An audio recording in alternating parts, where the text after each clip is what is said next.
Magazine Pluriel. Théophile Dandakou. Mesdames, Messieurs, bonjour. Le chef de l'État, Faure Essoze-Megnassimbe, est à Atakpamé pour le Forum des producteurs agricoles du Togo, FOPAT. Ce rendez-vous est destiné à améliorer le rendement agricole.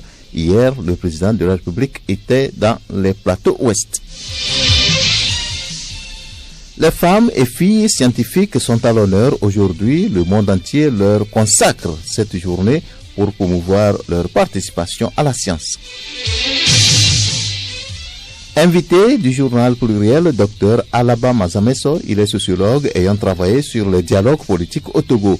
Il revient sur le 30e anniversaire du dialogue politique de Colmar. Les échos du palais, les sports et la revue de presse complètent cette édition.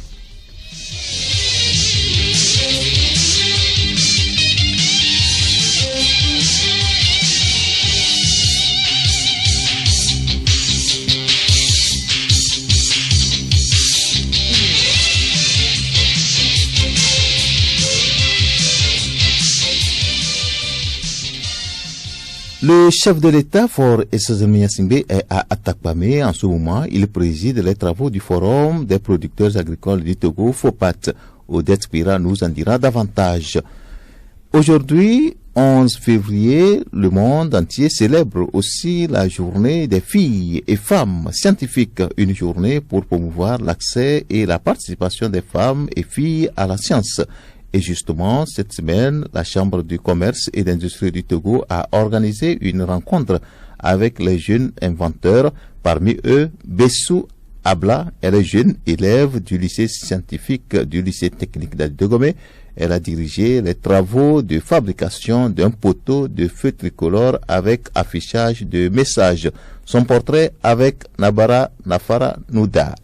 Déjà 1m70 pour 16 ans, teint clair, coupe de cheveux bien aura, comme tout élève du lycée technique d'Adidogomé, Bessou Abla Gisèle, esvelte au port altier, regard perçant avec de petits yeux brillants d'intelligence, a dirigé sous la surveillance du corps professoral de son établissement les travaux de fabrication d'un poteau de feu tricolore avec affichage de messages. De jolis livres qui nous envoient un sourire radieux.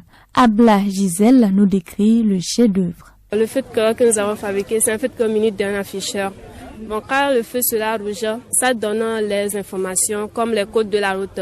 Mettez votre ceinture, votre casque, pas de téléphone au volant, juste pour la sécurité des conducteurs. C'est une programmation. On peut changer les informations qui passent. Par exemple, si le gouvernement veut faire passer une information pour le public, il suffit juste de changer les informations pour que les conducteurs, quand le feu sera rouge, ils vont voir les informations. Cette journée du 11 février permet de rappeler que les femmes et les filles jouent un rôle essentiel dans la communauté scientifique et technologique et que leur participation doit être renforcée. La journée internationale des malades est observée ce samedi 11 février. Tout le monde souffre de quelque chose. Qui appelle-t-on malade jusqu'à ce qu'une journée soit consacrée? Geneviève Pognon apporte des réponses.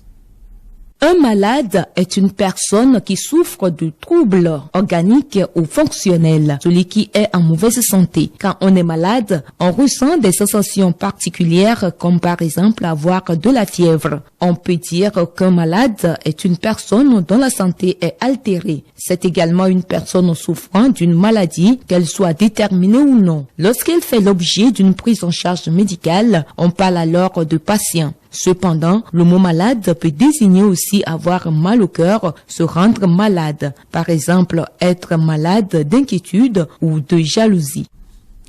Alors, quels soins ou assistance apporter aux malades pour améliorer leur santé? Geneviève Pognon, dis-nous davantage. Dans les bons moments comme dans les mauvais, les relations que nous entretenons avec nos proches sont le pilier de notre existence. Leur force se révèle même le plus souvent dans les périodes les plus éprouvantes. Ainsi, si une personne de votre entourage se trouve aux prises avec une maladie, grave ou pas, elle aura plus que jamais besoin de votre présence et de votre soutien. Cette épreuve est d'ailleurs susceptible de renforcer les liens qui vous unissent. Et comme les circonstances qui entourent la maladie ou la guérison d'un proche peuvent changer, préparons-nous à devoir nous déplacer d'urgence ou à prendre des dispositions dans un centre de soins palliatifs.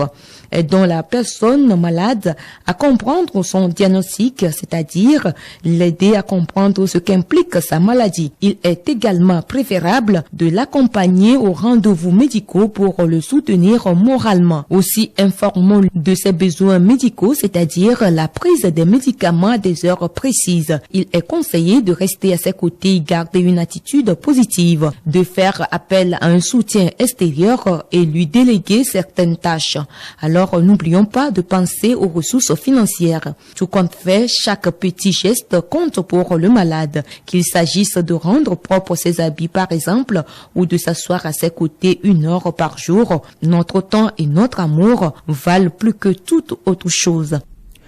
Elles sont désormais constituées en agences pour mener à bien leurs activités. Les très petites et moyennes entreprises TPME sont en agence de développement des TPME. Le siège est à Lobé, précisément au quartier Aveji, et ce siège a accueilli hier vendredi le lancement du projet Investir dans les jeunes entreprises en Afrique IBA. Léontine Atogima. Il s'agit d'une initiative de l'Union européenne portée par une équipe dénommée Équipe Europe. Cette action vise à fournir des pistes de soutien aux jeunes entrepreneurs pour la croissance et le développement de leurs activités. Hugo van Tilburg, chef de coopération. On va travailler sur le financement des entreprises, donc le financement pour des entreprises qui viennent de commencer et le financement pour des entreprises qui ont déjà commencé, qui doivent maintenant dépasser le stade d'incubation pour passer à l'échelle. Ça, c'est au niveau du financement. Au niveau de l'accompagnement, il y a également tout le cadre réglementaire qui doit être adapté pour permettre justement aux entrepreneurs de plus facilement commencer des entreprises et les faire grandir. Donc nous allons également travailler avec le gouvernement et le secteur privé sur tout ce cadre réglementaire afin de leur faciliter la vie. L'initiative IBA, Investir dans les jeunes entreprises en Afrique, répond aux réformes opérées par le Togo pour la croissance économique des TPME. Parmi ces réformes figure la charte des TPME qui est en cours de vulgarisation et la création le 7 juillet dernier d'une agence de TPME. La ministre chargée de l'inclusion financière et de l'organisation du secteur informel, Mazama Eso Assi, revient sur le rôle de cette agence. L'agence aura pour mission de mettre en cohérence les initiatives de soutien aux TPME avec les priorités nationales de développement. Elle sera chargée de mettre en place des dispositifs et mécanismes nationaux pérennes en faveur des TPME en s'assurant de leur pertinence et cohérence avec les priorités nationales, de mobiliser et gérer les ressources des partenaires techniques et financiers pour le compte de l'État et de mettre à la disposition des porteurs d'initiatives des infrastructures de qualité pour la maturation des idées. Il s'agira à terme de participer à l'édification des sociétés et entreprises rentables et durables et surtout de contribuer à la création des champions économiques nationaux. L'IBA s'inscrit dans la nouvelle stratégie de l'Union européenne d'investir dans des infrastructures de qualité, de biens et services en Afrique. Suivons à présent ce communiqué de l'Agence nationale pour l'emploi ANPE. Il est présenté par Nabara Nafara Nouda. La Direction générale de l'Agence nationale pour l'emploi ANPE porte à la connaissance des candidats ayant postulé à l'appel à candidature pour la formation au métier du textile qu'un problème technique survenu lors du traitement du fichier des candidatures a occasionné la prise en compte au titre des présélectionnés des candidats titulaires du bac 2 qui, en principe, ne sont pas éligibles.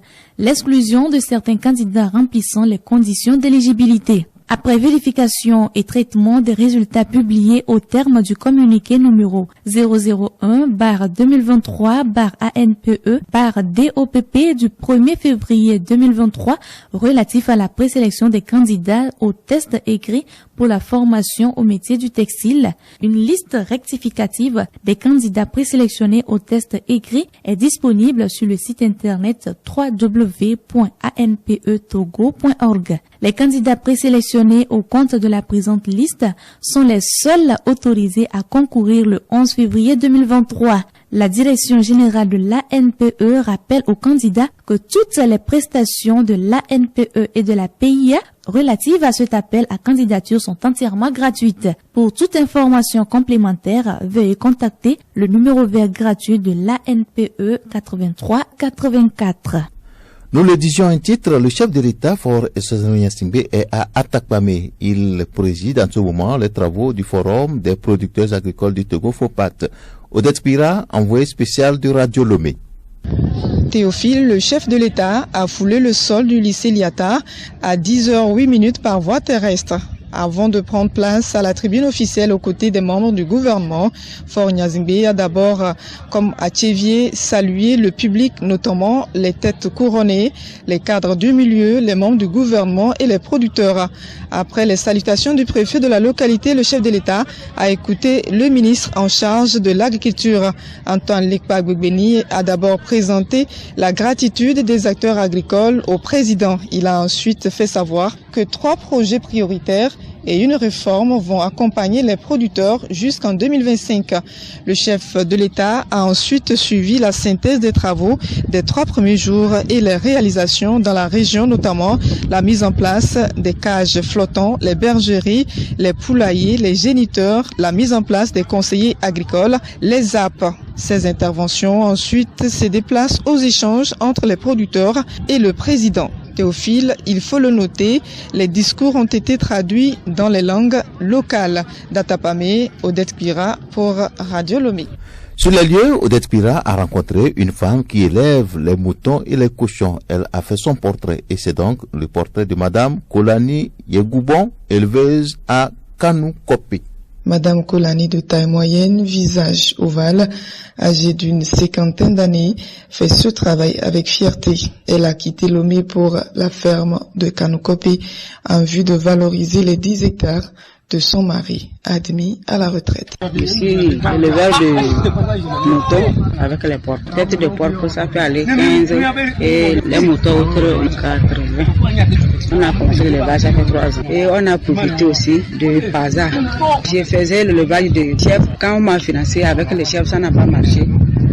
Et quand Paza est venu, il nous a financé. Aujourd'hui, grâce à cet élevage, elle appuie son époux avec les dépenses de la maison. Comme elle est bon, mais des fois, tu vas, tu ne vends pas, tu reviens à la maison même. Ce que tu as un peu, ça c'est fini. Sinon, cette année, c'est le porc que j'ai vendu, ça n'a pas petit. Et j'ai payé même le terrain dedans pour construire mes enfants, pour que mes enfants aillent à l'école. Elles sont nombreuses dans ce secteur. D'Atapamé, Odette Pira pour Radio Lomé. Politique de proximité toujours, le président de la République, Faure Essozé-Gnassingbé, était hier dans les plateaux ouest. Faure Essozé-Gnassingbé était accueilli à l'État où il a échangé avec les chefs traditionnels et les cadres de cette région. Et c'était en présence du Premier ministre, Madame Victoire Tomiga Dogbe, et de la présidente de l'Assemblée nationale, Chantal Yawa Djigori-Tchegan. Le film de l'événement avec Charlotte Aha.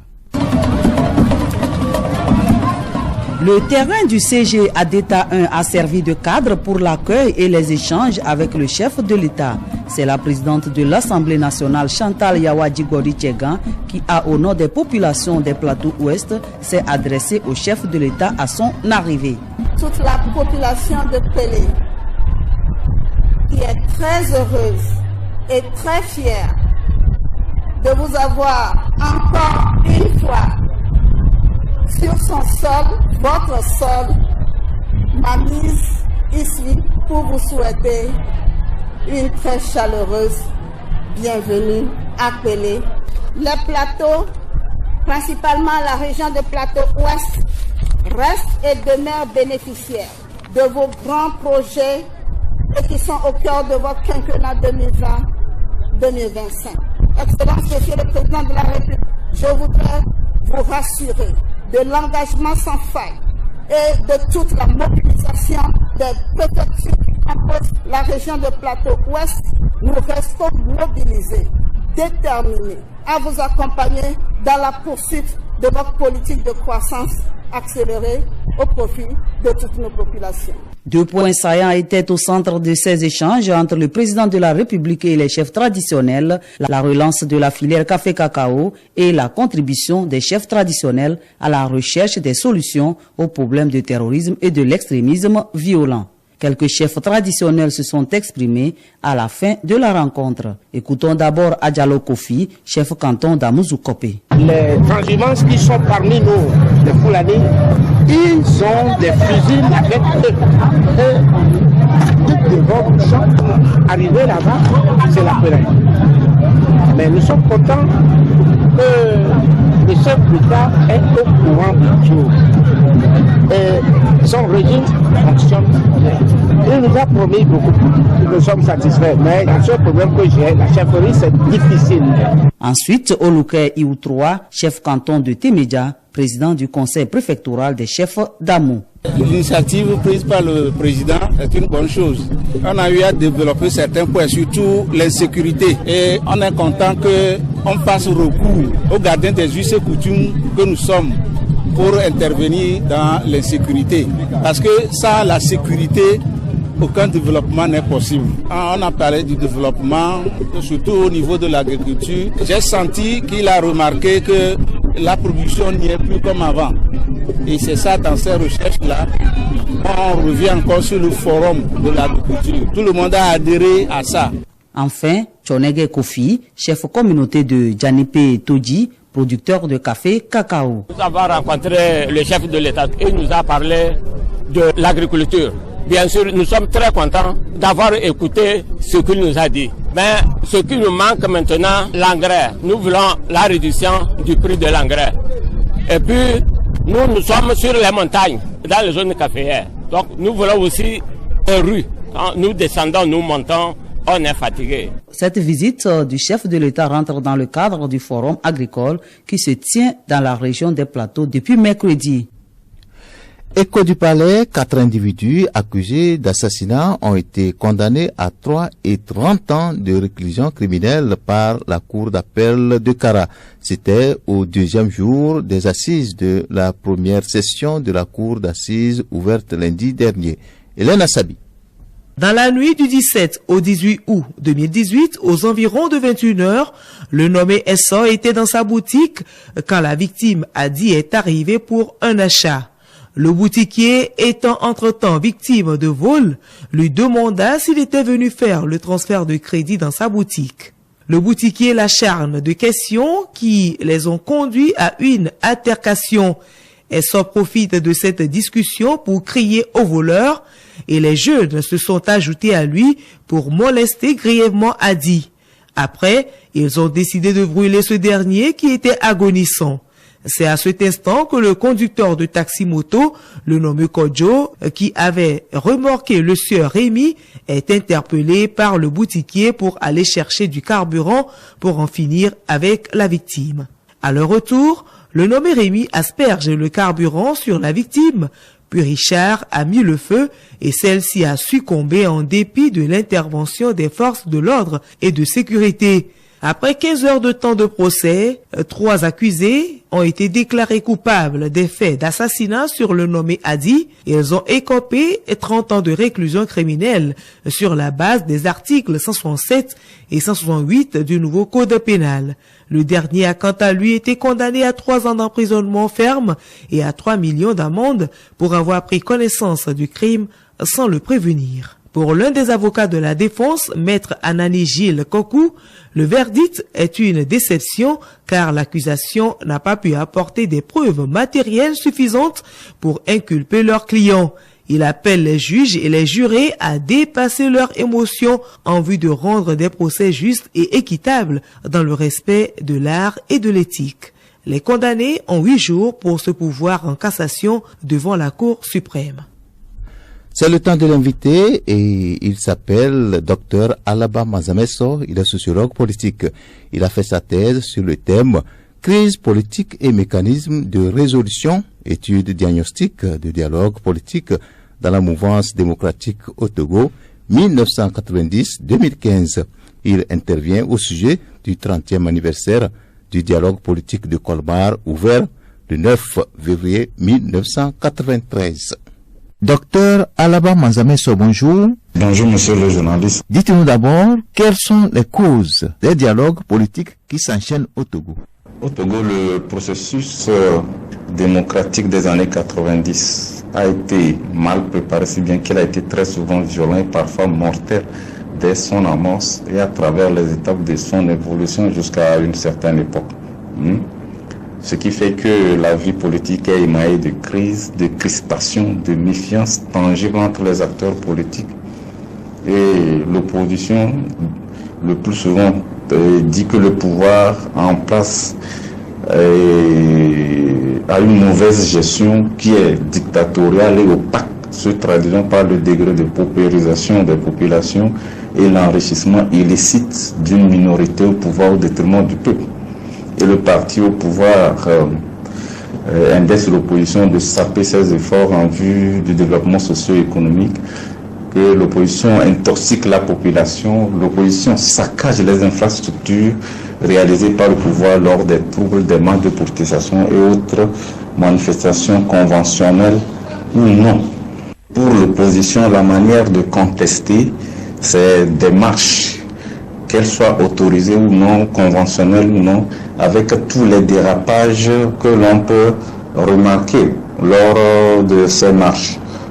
Ces protestations se matérialisent par des destructions massives d'infrastructures à travers le plasticage des édifices, les barricades sur les voies publiques, et ceci avec l'intervention des forces de sécurité pour établir l'ordre. Il y a parfois des pertes en vies humaines et l'armée est amenée parfois à tirer. Et on sait que quand l'armée intervient, il y a souvent des bastonnades, il y a des arrestations.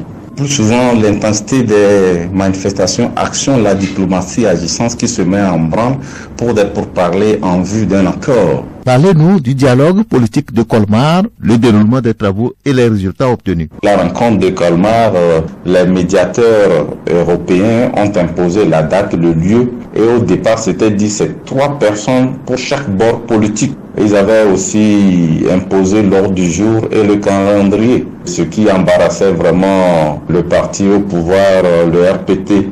Les manifestations qui ont conduit à la rencontre de Colmar, initialement prévue pour le vendredi 5 février 1993, la rencontre entre l'opposition et la mouvance présidentielle ne se tiendra que le 8 février à Colmar. La composition étant imposée, il fallait que l'opposition fasse tout et tout pour ne choisir que les 3 représentants. Donc la délégation de l'opposition comprenait M. Zarif Ouaïva, qui était issu du groupe des sociaux démocrates panafricains, le GSP, qui était un regroupement du PDR, de la CDPA et le PSP. Edem Kodjo, lui, était issu du Front patriotique, qui comprenait aussi l'ADI, le CAR, le PAD, le PSD et l'UTD. La 3e personne de la délégation était Gilles Christ Olympio de l'Union des forces de changement, qui était un regroupement de l'ATD, du PDU, de l'UDS, de l'UTR, du PFC et du FCDD.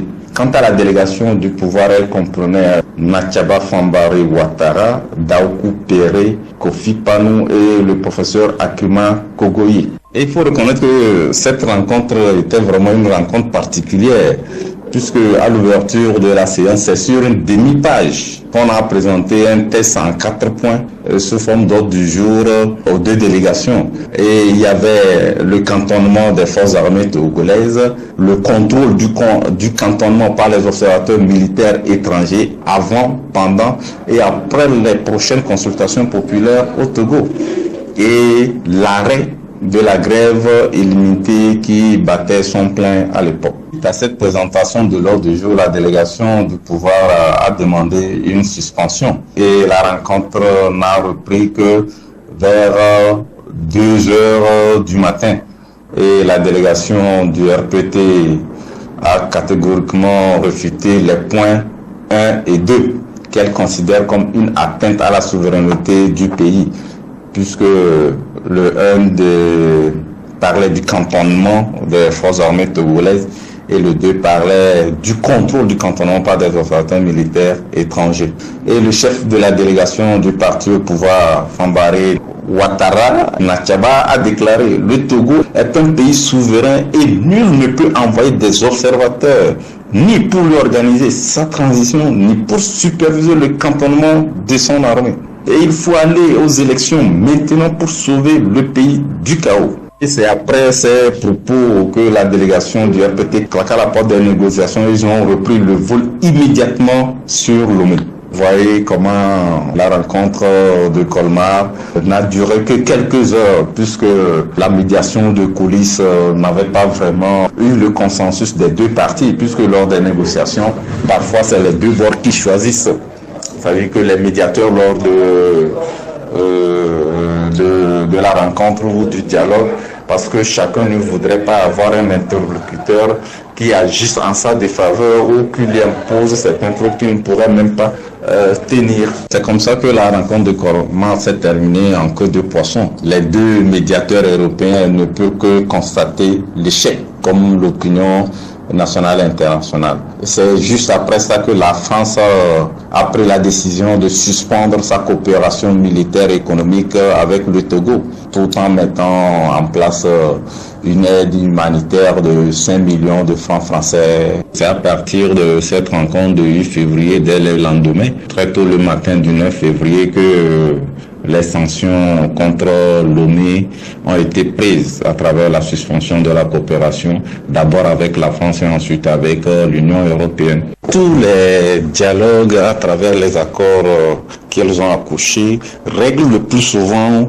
certains problèmes en vue de l'organisation des élections, surtout présidentielles, puisque tous les dialogues qu'on a eus depuis 1991 essaient de faire un compromis entre le pouvoir et l'opposition sur certains points pour que les élections, surtout présidentielles, s'organisent.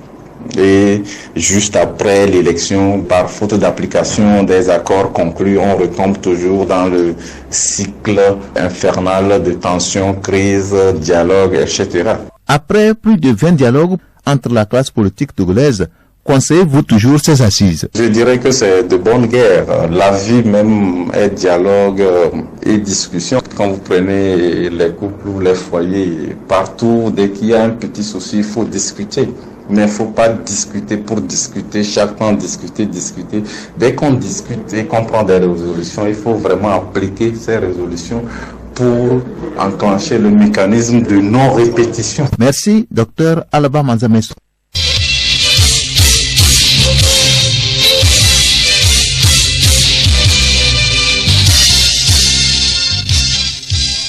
Les sports. Le club Asco de Kara joue demain dimanche à partir de 16h au stade de Kégué-Lomé son premier match de groupe de la Coupe CAF.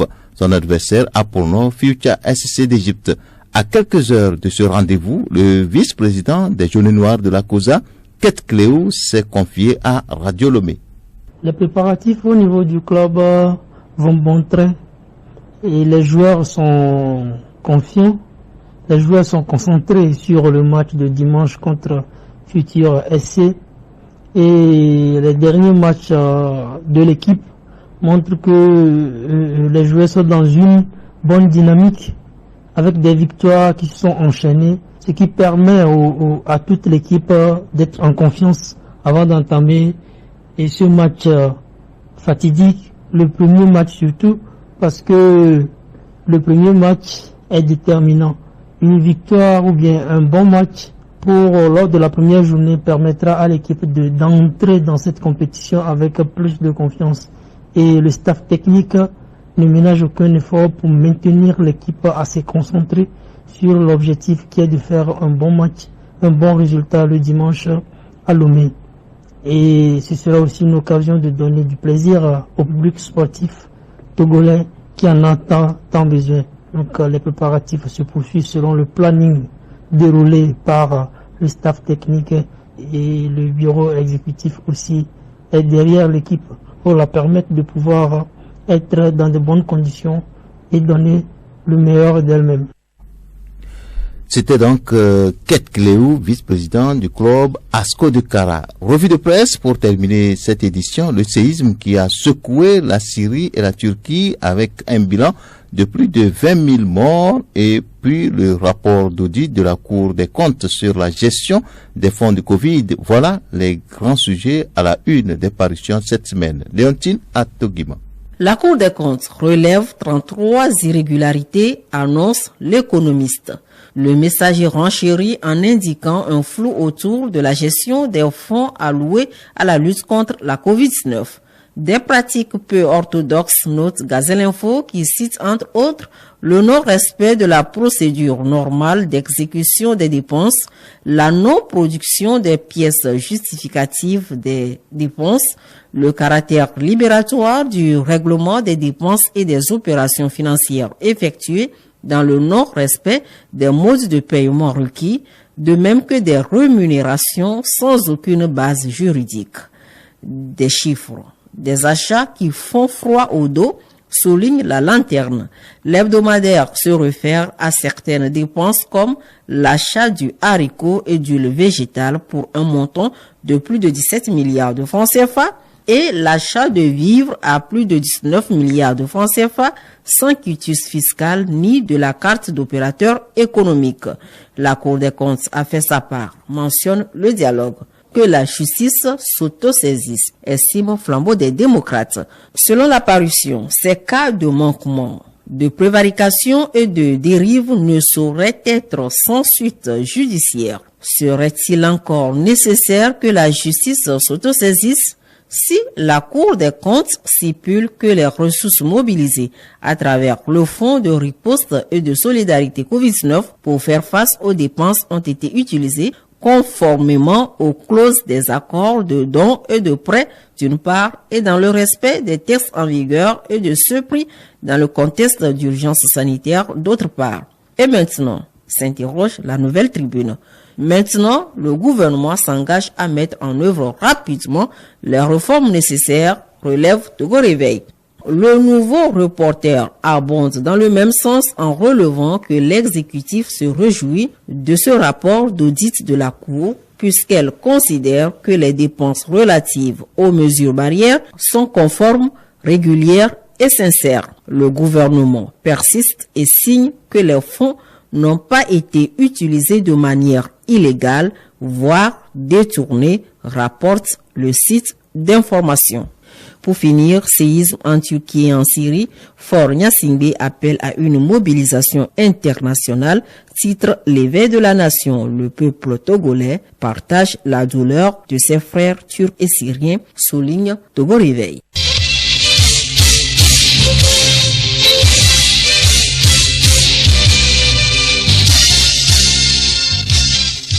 Pluriel, le magazine hebdomadaire de Radio Lomé.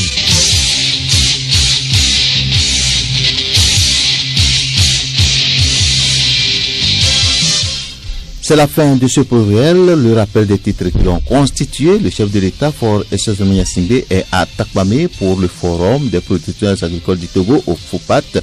Ce rendez-vous est destiné à améliorer le rendement agricole. Hier déjà, le chef de l'État était dans Plateau Ouest. Les femmes et filles scientifiques sont à l'honneur aujourd'hui. Le monde entier leur consacre cette journée pour promouvoir leur participation à la science. Invité du journal pluriel, Dr Alaba Mazameso, sociologue ayant travaillé sur les dialogues politiques au Togo. Il est revenu sur le 30e anniversaire du dialogue politique de Colmar. Et puis, les échos du palais, les sports et la revue de presse ont complété cette édition.